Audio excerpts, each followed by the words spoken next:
Hello. Are we all together and everybody's here in my messy office with me? Good morning. Well, I think I'm going to just jump in and get started. Hopefully, my hostess, Dr. Keller, will be with me. Thank you very much for that last session, Kingdom Culture. I just thought that was amazing. I took notes. I enjoyed it so much. And then last night's sermon, oh, wow, that was just calling us to live a whole new, higher level way of thinking and living. I want to thank Dr. Keller and this team for allowing us all to be together, giving us this opportunity. And I know my own church hyphen is joining in, my district hyphens joining in. And so I'm honored. I'm really honored to be a part. So the focus today is on mental health. And we interchangeably use terms like mental health, mental wellness, mental well-being. And so the topic that we're really focusing on today is all of that. We're not going to really get into mental illness or diagnoses or any of the struggles or interventions that should be used. That's just not the area we're working in today. So I want to remind all of you, if you feel like you are struggling in any area of mental challenges and illness, if you have thoughts of self-harm or suicide, then we urge you reach out to a family member, your pastor, a trusted friend, someone that can help you find the help to heal, because the need is very real and it's very important. And our focus on mental well-being does not negate the reality of some of the struggles that many face, but that's not our topic for today. So I want to dive on in. We're going to have a poll that I want you to answer one of these questions on. And that poll simply says, I have all the information I need. This is referring to mental well-being, but I lack the self-discipline to make the necessary changes. Or maybe you're saying, I have plenty of self-discipline, but I lack the information to make the necessary changes. So let's just look and see what's happening with that poll, how you're voting. I do want you to vote. All right, it looks like I have all the information I need, but I lack the self-discipline. Oh, no one's thinking that they have tons and tons of self-discipline out there. All right. All right. Well, let's keep going. I want to see what you're saying before I move on.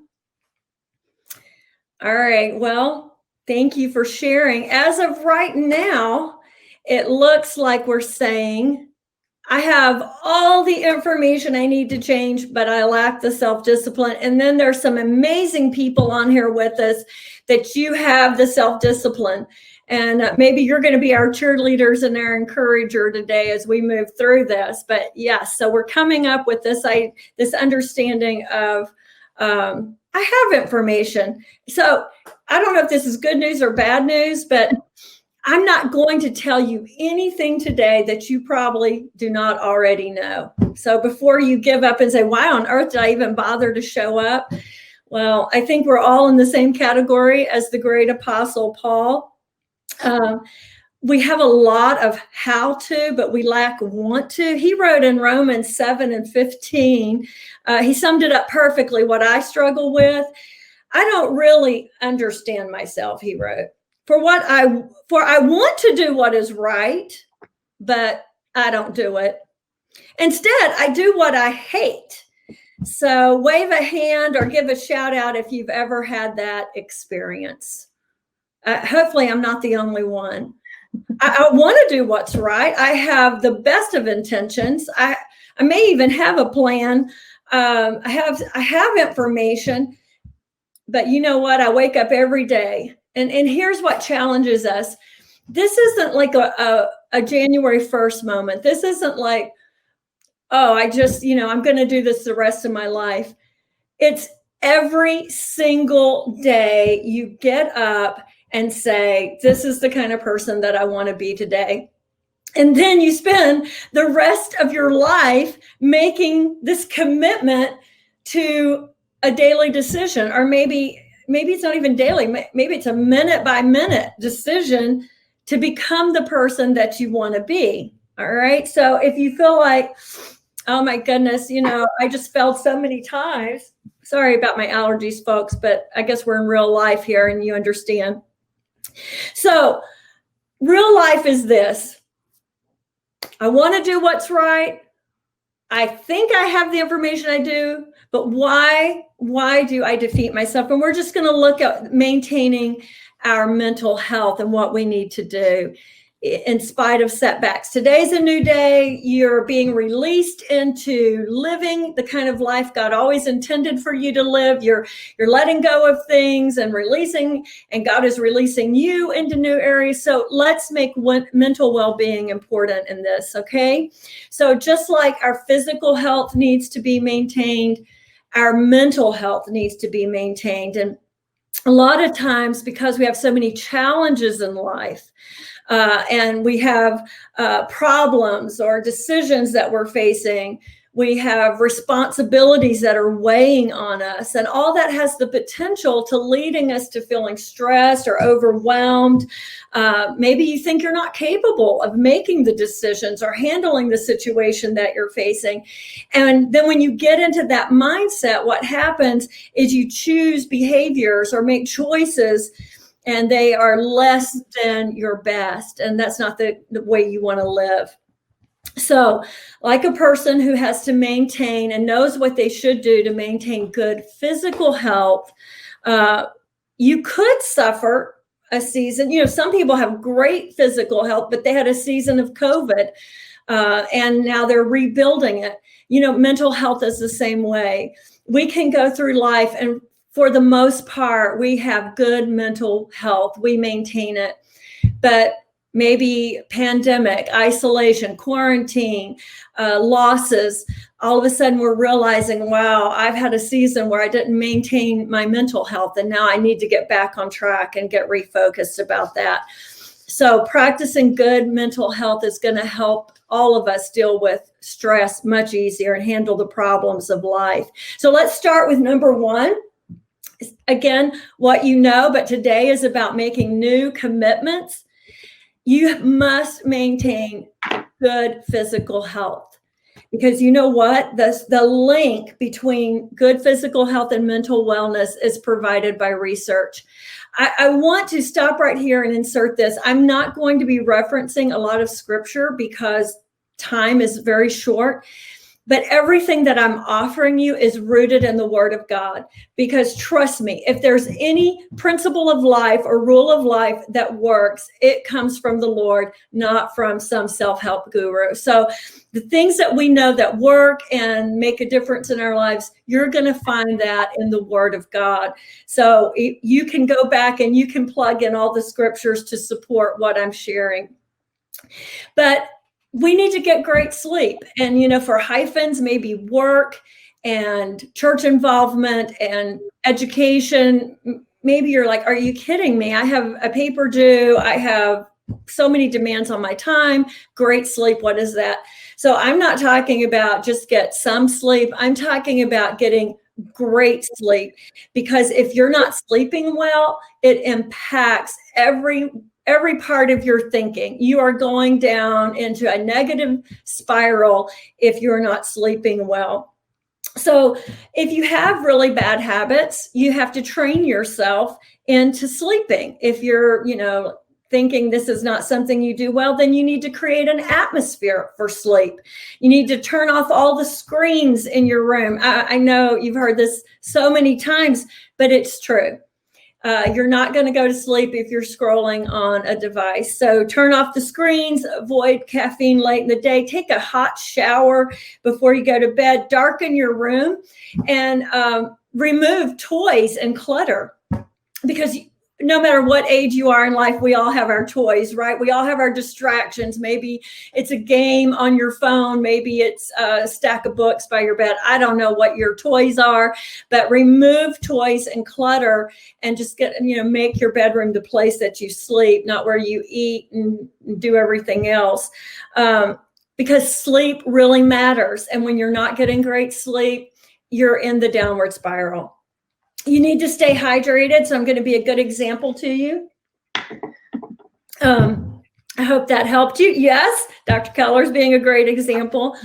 So research it out. But if you're dehydrated, that is specific link to mental wellness, how you feel, how you're thinking. So you need to stay hydrated. You need to get that water in. And again, those daily choices, yes, I have to open the refrigerator, make a decision. Am I grabbing the bottle of soda or am I grabbing the bottle of water?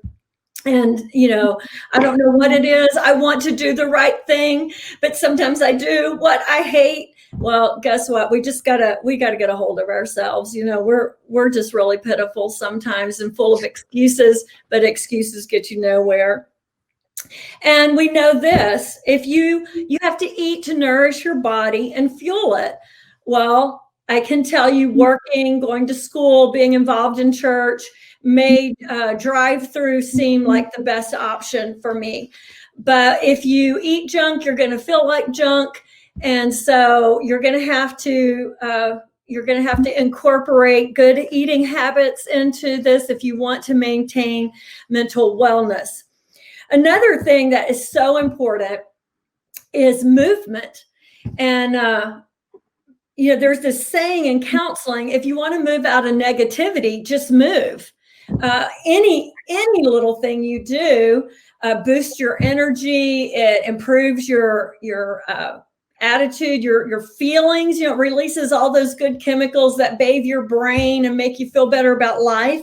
It reduces your anxiety. So walking is free. It's easy. You can implement it almost anywhere you're at. You can get up even when you're working on a paper or at your job, walk around. So really, to not do that is just us being really lazy. If we have this tool that we could implement quickly right away, then we certainly want to put it to work, right? So if you want to move out of negativity, just start moving. They say in research that even if you do 3 days a week of 20 minutes of exercise, it will bring results. But if you implement, like every day, 15 minutes even if you break it up throughout the day, that's even better. So number one is you really need to work on your physical health if you're going to experience mental wellness. All right. Number two, we have to practice healthy thinking. And this is just so biblical, where it's just the Bible is just full of these reminders that we have to put to work. So I want to bring these reminders to you. We have to guard against exaggerated thinking. So when we are practicing healthy thinking, sometimes things happen in life and our brains go to the worst case scenarios automatically. We have to guard against exaggerating what is. So problems or decision making or situations, they're already challenging enough. Maybe we're facing a difficult time as it is. But to always go to the worst case scenario, to exaggerate the current situation is not helpful or healthy. And if you say, you know what, I'm a drama queen, well, that's not really a good thing to be. We need to avoid the drama, because you cannot live on this heightened sense of adrenaline rush all the time. You know what happens when you get an adrenaline rush, everything's going kind of wild and crazy in your body, and you're just, fight or flight going on. And then you have a crash, and the crash is very hard. It makes you feel like, not using the term clinical depression, but using it in a more broad-based way, you could feel really down or depressed and, just discouraged with life. But it's really based into drama and adrenaline rushes and always doing that kind of stuff. Examine your expectations. We have expectations. We all do. Disappointments are rooted in expectations. So whenever I feel disappointed, I have to explore, what was I expecting? Because that's where every disappointment is rooted in an expectation. So we have to examine our expectations. And sometimes we'll find that, okay, yes, some of my expectations are realistic, and I truly am disappointed because, all things being equal, this should have been part of my life. But sometimes we have very unrealistic expectations about life, about opportunity, about friends, about what church should be. We're even unrealistic about God. We create this God, image of God as we want him to be, rather than who he is.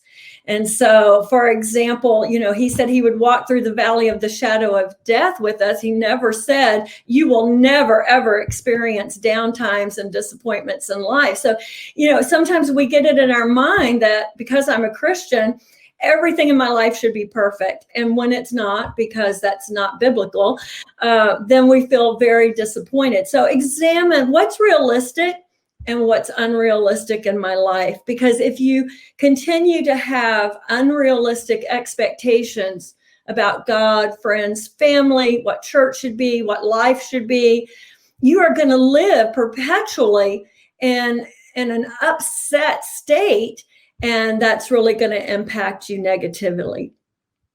Stop the negative self-talk. You're so stupid. I can't believe I said that. That was dumb. You're never going to make it. Why are you so mean to yourself? Some of you say things to yourself you would never say to another human being. You're much kinder to other people. And so examine the conversations you have with yourself. And if you are beating yourself up, putting yourself down, you just really need to stop the negative self-talk, because it's not going to cause you to improve. Calling yourself names, beating yourself up doesn't create a want to in you to be a better person. It just is self-defeating. It causes you to give up on yourself. And you got to be your cheerleader. You've got to be the one who believes in you the most. And so stop that. You've got to not focus on your failures. This is so common. It's not like this is just happens to people who don't have their act together, but you can do 100 things really well, be a huge success in multiple areas. And what happens? You make one mistake, you have one rejection, one thing goes wrong, and it just repeats in your mind over and over and over. You just bash yourself or have this repeat going on about that stupid remark, or the person who turned down your dinner invitation, or the sermon you preached and stammered your whole way through. And you know what? If we were like all being face to face on here and could share, we could share hundreds of stories about mistakes we made. And you know what? Some of my worst moments on platforms and in pulpits and wherever have turned into some of the best, funniest stories of my life. So instead of just, saying, oh, this is horrible, I hate myself, I'm never doing it again, just say, I really need to file this away, because someday this is going to be a great filler when I'm up again doing a sermon, giving a lecture, whatever it is you might be doing publicly.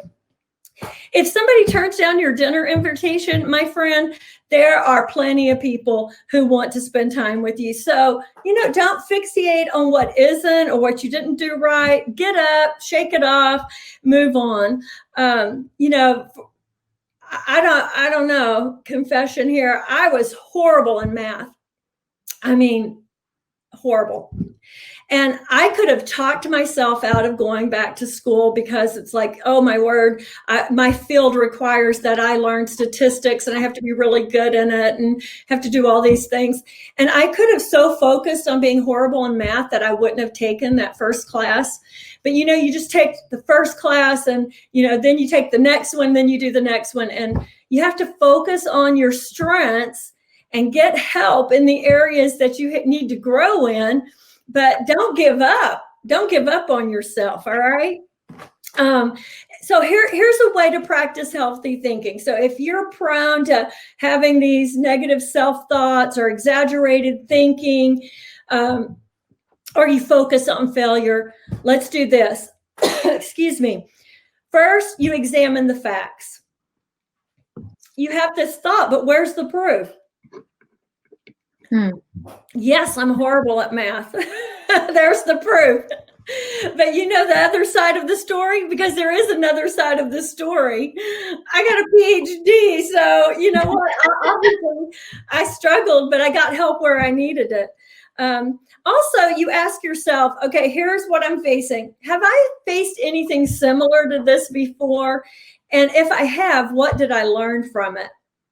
If this is my first time to face it, then guess what? I am going to learn from this, and it's going to be part of my foundation, and I'm going to use it the rest of my life to continue to build on. All right. So if you need to practice healthy thinking, first of all, when all the negatives, all the lies, all that's coming your way, then you got to examine the facts. One thing that I find to be true in most of us, not everybody, but most of us, we have these truths and we have these lies. And we'll go, I know it's true that Jesus loves me, but I don't feel like he loves me. I don't feel like he cares, whatever. I know my friend would do anything for me, but I feel like I'm a bother. So sometimes we have these truths, but we hold them very lightly. And then we have these lies or belief systems that aren't healthy, and we grip them. So we need to make sure we take a good look at truths we hold lightly and lies or faulty belief systems that we're gripping, and make sure we're holding to what is true and not gripping the lie or the faulty belief system. We have to learn to refute the lies. So failing one test doesn't mean I'm a failure. Not fitting in with a certain clique or certain group of people doesn't mean I'm a loser. We have to start refuting the lies, because this one bad thing happens doesn't mean my whole life is over. Because this one person didn't want to marry me doesn't mean I'm not lovable. Because I didn't get this particular job doesn't mean I'm not going to get a great job. So we have to really learn to refute the lies that play in our mind.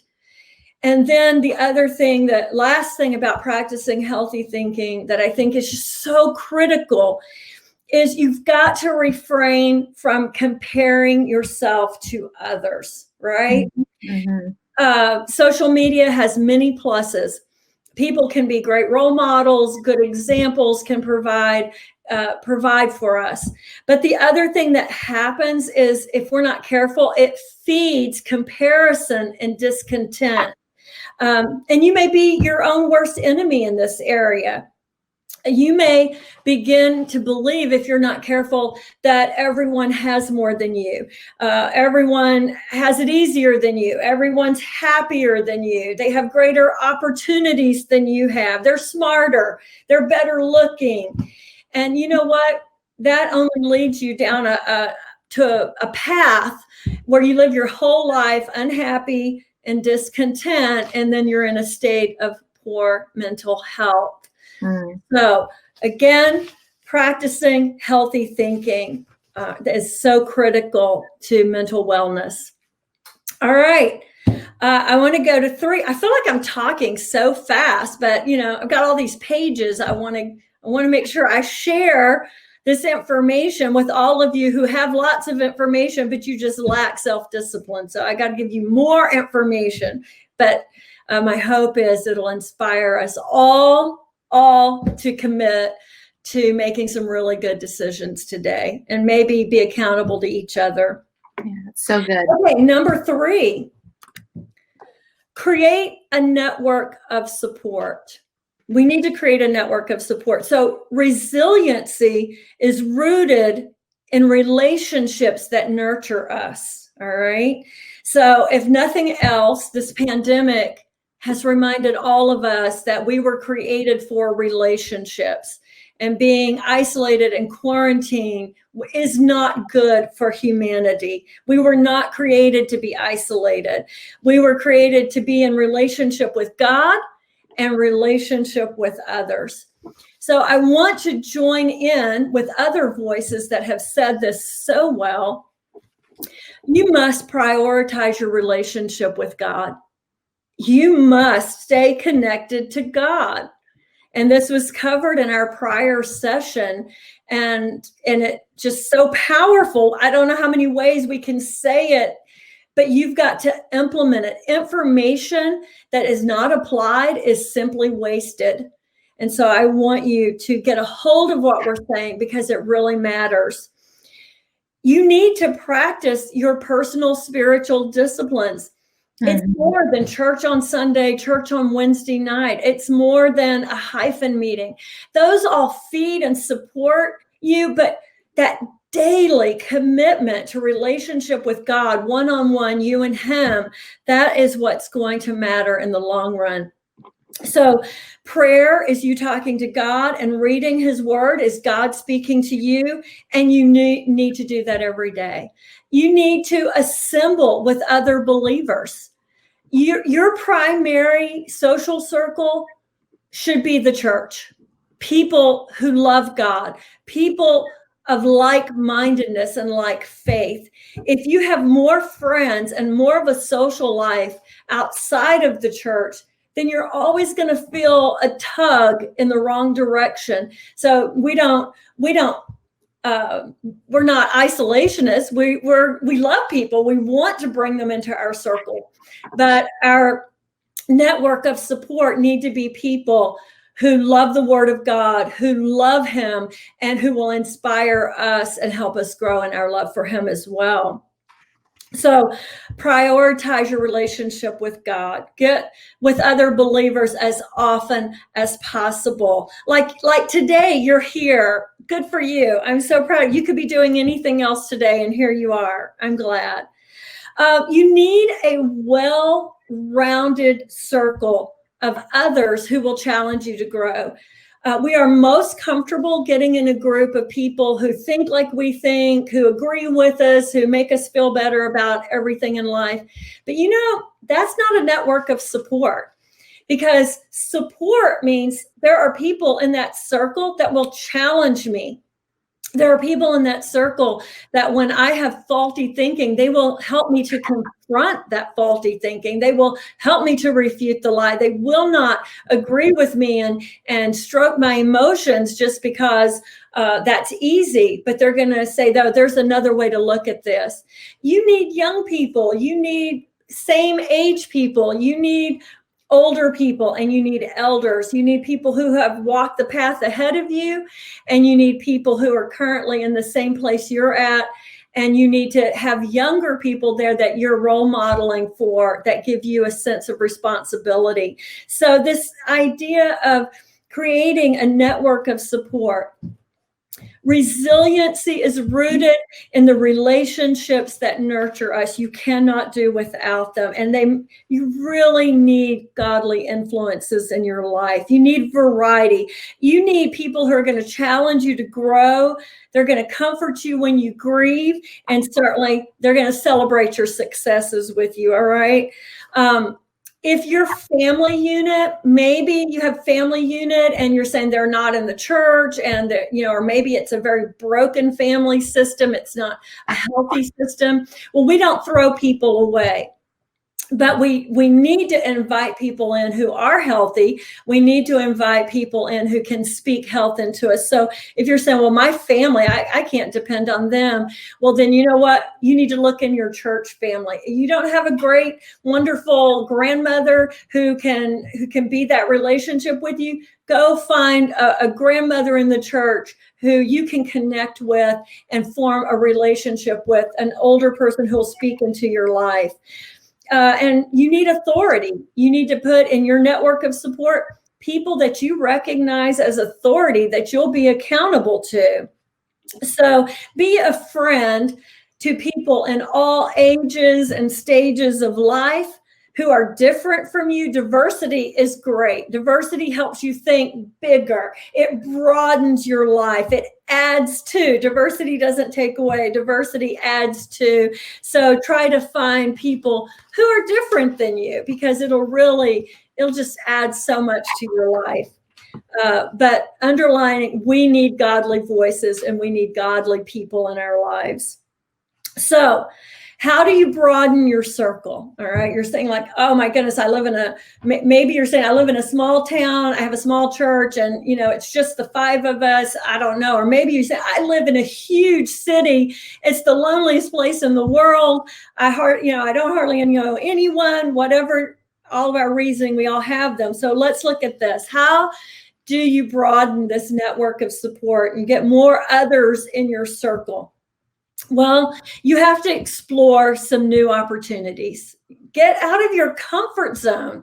Challenge yourself. Kind of shake yourself up a little bit. So get involved in things maybe you haven't explored.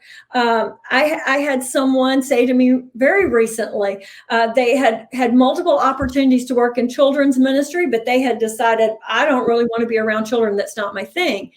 And then just kind of by default, they were involved in a children's program and they came alive. It's like, this is my thing. This is my passion. I love this.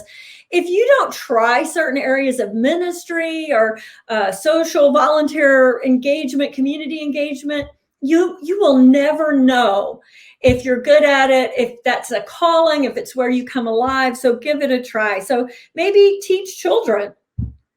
You could join a Bible study group that they're just meeting, not on the regular Wednesday night, but you just want to study the Word of God. Or maybe you could start a book club around a really good, godly Christian book that will help you to grow and grow spiritually as well as a person. Start a book club, invite others. Maybe you want to get involved in community engagement. You could volunteer at a homeless shelter. You could work at a food pantry. The list is endless. So if you've done that, maybe you can comment on ways that you have worked hard to broaden your own circle. If you have suggestions, we're open to it. But whatever it is, you need to get out of your small thinking and climb out of that self-defeating rut that you've gotten yourself into, all right?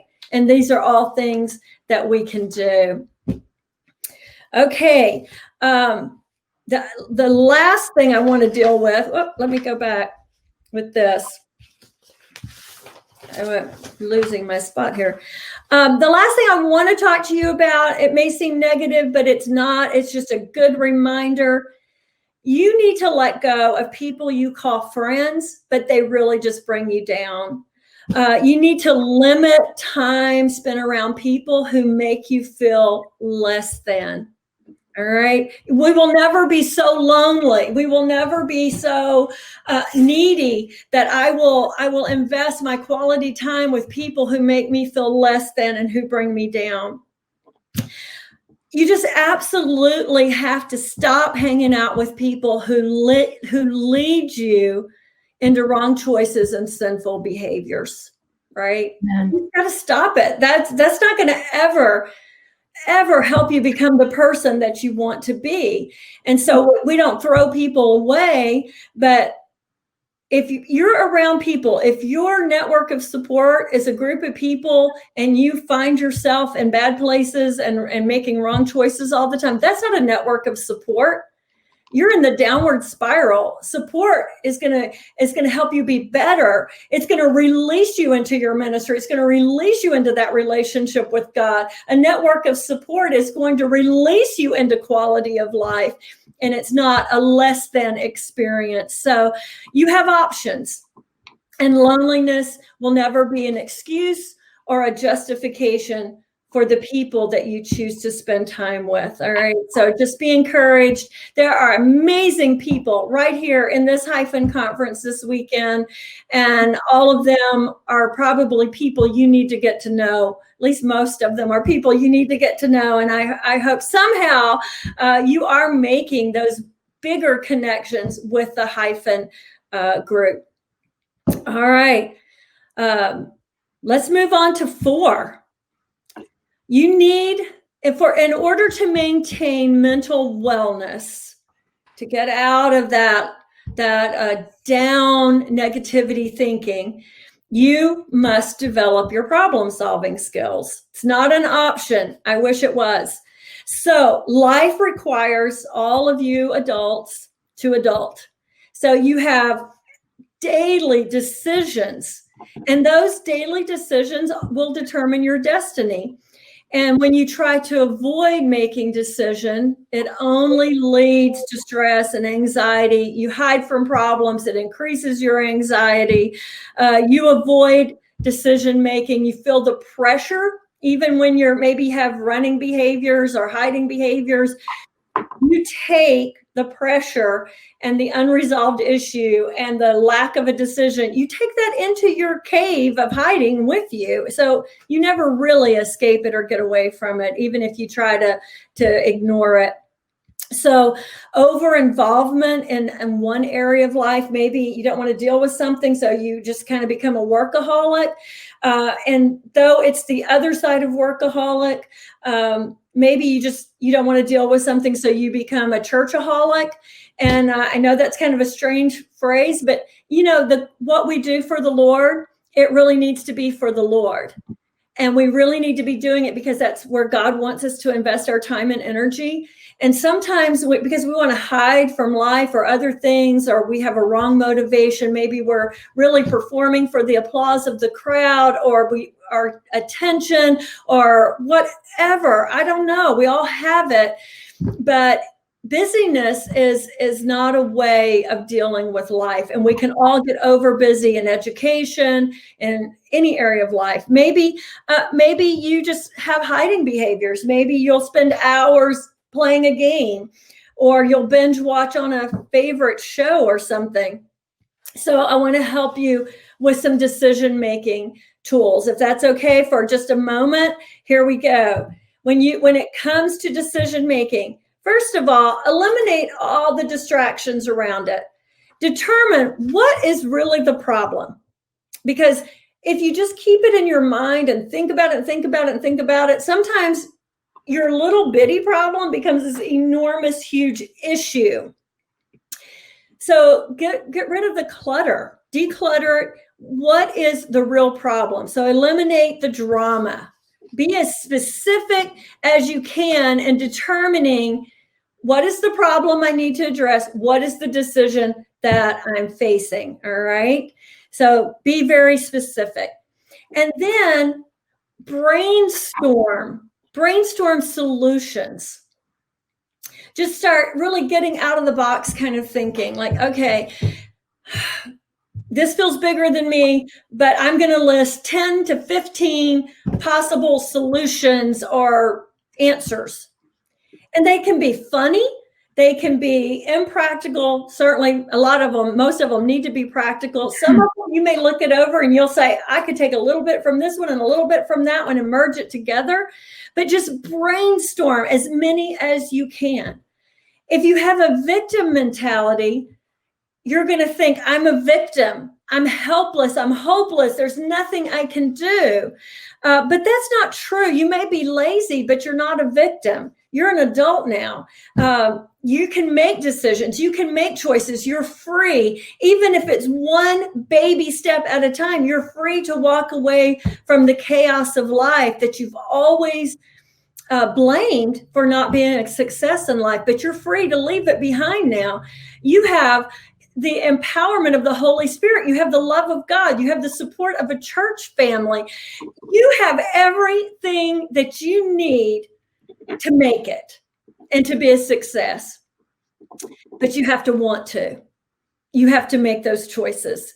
So you brainstorm, you decide, I'm not living as a victim anymore. And then you select one or two of those solutions that you intend to, like, okay, let me explore this. This sounds like something I could do. And then this is how I'm going to implement it. All right. So you explore, you make a plan and you say, okay, I'm going to make this plan. And it is one baby step at a time to the solution. Don't set yourself up for failure by making it so big and such a monstrous change plan that you can't carry it out. But prayerfully come up with a plan that helps you make a godly decision. And that may include inviting others in, your network of support, and saying, I need input. Seek out an expert, someone who has more experience in that area, and say, you've been down this road. I haven't. Can you speak into my life some things I need to think about before I make a decision? You're not abdicating the responsibility of your life. You're not putting it to someone else to make the decision for you. And you're not going to blame them when it goes wrong. You're going to make the decision. You're going to be responsible for you. And then you're going to celebrate the goodness that comes out of making godly choices. All right. So number 5, mental wellness. You got to commit to grow. So all of us who said, yes, yes, yes, I have lots of information, I just lack want to. It's your responsibility. You have to commit to grow. You have to commit to mental health. You have to commit to being the right kind of person. So we all find ourselves in situations where it's an ungodly situation. It's a terrible situation, but I can be the right kind of person even in the wrongs of life. I can be a godly woman even when all around me is ungodliness. Those are my choices. I commit to grow and to be the person that I want to be, that God has always wanted me to be. He wants more for you than you want for yourself. And I'm sure your team, your network of support wants so much more for you. If they're the right people, you can be that kind of person. So I want to remind you of this. If you make other people responsible for your success in life or your happiness, you will live needy and powerless all of your life. Anytime you give your decisions away, you give your choices away, you give away anything that is supportive, the happiness of your life, and that's all in somebody else's hands, you're going to live needy. It would be nice if that certain person loved you, but you can be happy and you can go on in life whether they love you or not. It would be wonderful if you had that job opportunity, but you know what? There are other job opportunities that are great or maybe even better for you.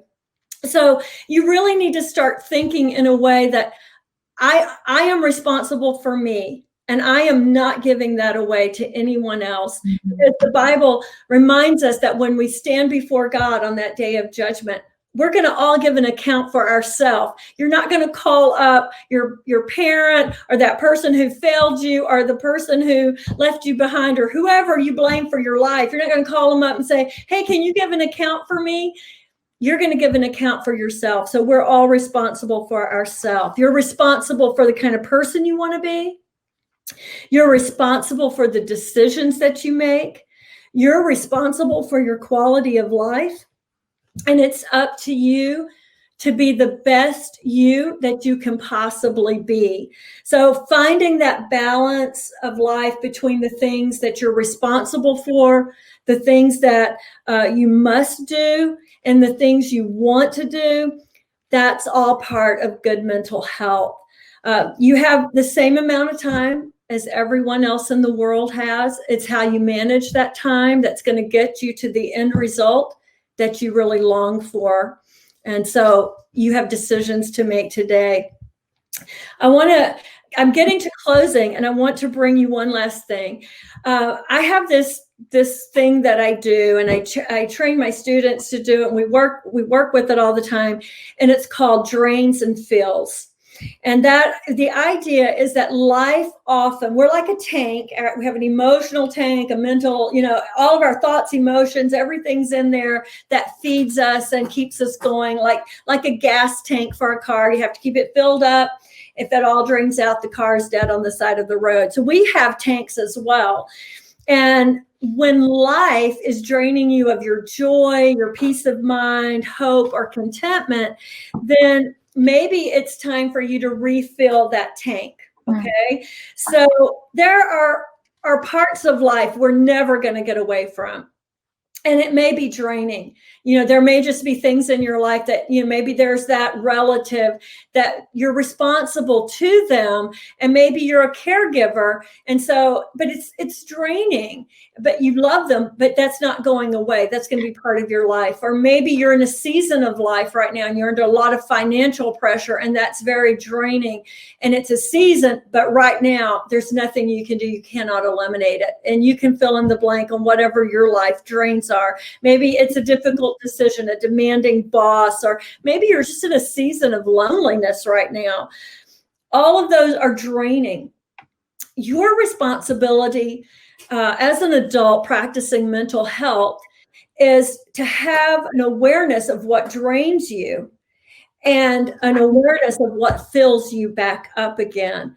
And if you're like feeling really low and just not happy, just this mild unhappiness throughout life, maybe you need to take a look at, do I have more drains than fills in my life? And what do I need to do about that? And you're the only one who can refill that tank. And so you choose. It's an option, and you need to think about it. What do you consider a fill? When life's draining all your joy, when life's draining your peace of mind, when life's draining your sense of meaning and purpose and quality, and you stop and you say, wow, this week has been all drains. I did nothing to fill that space up. What are you doing? What are the fills in your life? So I'll tell you a few of mine, and then you can start sharing a few of yours if you would like to. I love some days just to interrupt my overbusy day, my demanding day, and I will go outside and I will just get my favorite chair and I will sit in the sunshine and maybe even allow myself a short nap in the sunshine. And that's such a boost to me. I love to do that. I like to read a good book just because, not because I've assigned it for an assignment and I need to know it better than my students, but because I just love it and it's just a good book and I want to read it. Maybe calling a friend that you lost contact with and you reconnect and you realize, yes, this person is very important in my life. I had that happen recently and it was wonderful. And I love that connection. It doesn't have to be expensive. It doesn't have to be complicated, and it should not be time consuming because we already have so many things in life that drain us anyway. So keep tracking it. If life feels hard and heavy, when the scriptures already told us that working for him, living for him, it should have that light and easy feeling, then if it's hard and heavy, what are we doing wrong? Okay, so we have to examine it. If you have more drains than fills, are you not praying? Are you not spending time with God?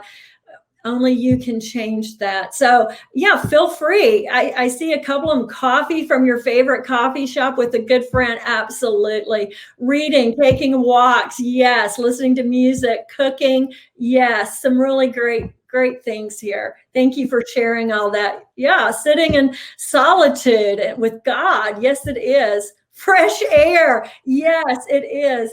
Noticing nature. Oh my goodness. Journaling, writing, singing. All these are great. And you know what? I do want to finish up with some of these great ideas here. Yeah, listening to music. Excellence. Okay, excellent. Well, I'm going to let you keep reading because I got to get done here before they kick me off. All right. We often fail because we create these huge goals and we're unable to sustain our plan. All right. So you all say, I have the know-how. I even have a little bit of want to, but oh my goodness, getting to the finish line is a little difficult. You need to eliminate the pressure of immediate results. Okay.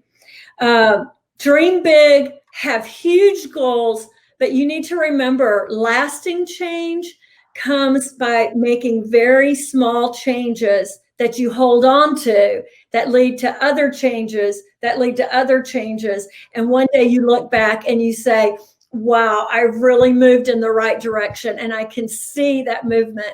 I wouldn't try to run the Boston Marathon if I can't even jog to the end of my driveway, right? So if you want to run a marathon, you start by at least getting out and walking every day and building up your stamina and your strength and your ability. That's how making life choices. That's how making changes should be. You're like, I see the end. I see where I want to go. I see what I want to do. And now I need to start creating some baby steps and baby step my way to the person that I want to be. But we just need to get up every day and do something that keeps us going in the right direction. Don't make it hard. Don't make it complicated. Just decide every day to do the right thing. Do one good thing every morning. All right. So baby step your way to a finish line. Just do all of those. So don't set yourself up for failure, because if you do, you'll reinforce the idea that you can't do it. If your current plan isn't working, modify it, pick a different solution, create a new plan, ask for an expert, but whatever you do, just don't quit. All right. Don't confuse busyness with achievement. You can be pedaling faster and going nowhere quick. So don't confuse busyness with achievement. And feeling down takes a hard toll. So I want you to work very hard at maintaining your mental well-being, your mental health. And here's the last thoughts. You've got to live generously, all right? In your heart and toward others. There's more pieces to the pie. Be happy and celebrate others' accomplishments, celebrate others' achievements, celebrate others' successes.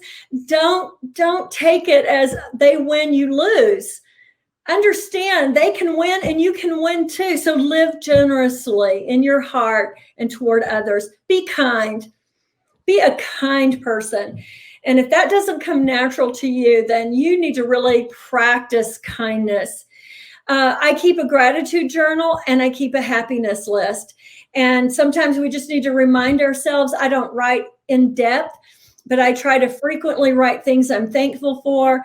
And I try to keep a list of things that made me feel, for lack of a better word, a sense of happiness that day. And it could be something really, really small or something really big. But I like to go back. Even over years of time, I'll get those journals out. And it's just so great to remind myself that honestly, I've had more blessings and more seasons of happiness than I've had difficult times and sadness.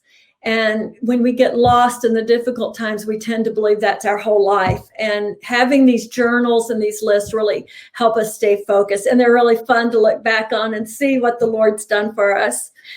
explore your creative side. And I see that some of you are doing that. You're being very creative. And so if you're not creative, it's no excuse. Creativity is a skill that can be developed. Some people say, oh, I write poetry. And I thought, oh, I don't know, I'm not that creative. And then I was introduced to writing a haiku. And so if you've never done that, they can be super funny, silly, about nature, or serious about the Lord. It can be whatever, but it's super simple. It gives you a format. So if nothing else, we can have a haiku support group and I'll get involved in that. Write a song and sing it. Write a book. I don't know, whatever you want to do. Smile often. Do you know just the act of smiling, moving those muscles in the right direction in the upward motion? So I know I can't see you, but everybody just like really start smiling as big as you can right now, like huge, stretch those face muscles out. Do you know the very act of smiling starts releasing those feel-good chemicals in the brain? So sometimes when I'm driving down the road feeling really serious or I've got a lot on my mind, I catch myself and I'll just have the silliest grin on my face. But it reminds me, one, I shouldn't take it that serious. And it gives me the understanding too, like, oh, wow, yeah, this works. I'm helping myself. And last but not least, we're going to end with this. We all have it in our life, but you need to learn to release the negativity in your life. If you hold on to it, if you feed it, if you make it your pet, it'll stay with you and be with you forever. So during all these things we're releasing, I want you to release negativity. And those are very simple reminders of things that you can do. Some of them are easier than others. Some of it may feel very challenging, but here's the thing. It is all doable. You can do this. So I don't know, Dr. Keller? Yes, ma'am. Did you have any thoughts, inputs, questions? Yes, this is so good. With the theme of this conference, obviously we're asking God to release some things within us, to release us as a generation. But I love how you just made it personal, some things that we need to release ourselves and take responsibility to release that negativity, get that smile on our face. I'm over here grinning as big as I can. Oh, it feels good. But I thank you for just breaking this down so practically. And man, I ran out of pages to take my notes on. So I hope everybody has taken good notes and just, especially with the year we've had, the things that you've talked about, I think all the more are just important for us to consider and take to heart. And this has been an awesome session. I've loved seeing the feedback. We've had some comments throughout of, yes, that's exactly what I needed. And so thank you so much.